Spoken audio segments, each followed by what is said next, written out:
Hello guys, welcome to my YouTube channel. मेरा नाम है दानिश अख्तर और आप लोग देख रहे हैं Danix.Creation।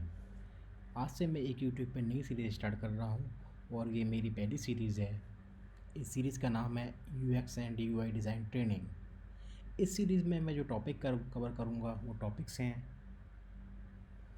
Basics of UX and UI, difference between UX and UI, what is wireframing, mockup and prototyping, creating an app from scratch। यहाँ पे मैं आपको एक iOS एंड एंड्रॉयड का ऐप बना के दिखाऊंगा from start to end, usability testing and developer hand of.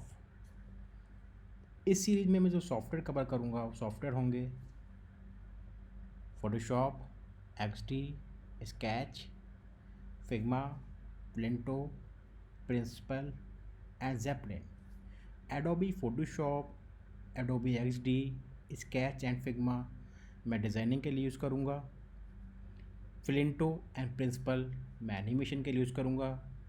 Adobe XD में प्रोटोटाइपिंग करेंगे एंड फाइनली ज़ेपलिन हम यूज़ करेंगे डेवलपर हैंड ऑफ के लिए। मेरी अगली सीरीज़ जो होगी वो होगी एडोबी एक्सडी पे, जहाँ मैं आपको start to end Adobe XD के बारे में बताऊँगा कि हम लोग वायर फ्रेमिंग से लेकर प्रोटोटाइपिंग तक हम कैसे एक्सडी के अंदर कर सकते हैं। तो अगर आपको मेरी ये वीडियो पसंद आई हो तो मेरी वीडियो को लाइक करें, मेरे चैनल को सब्सक्राइब करें और आप लोग मुझे सोशल मीडिया पे ही फॉलो कर सकते हैं। Thank you very much.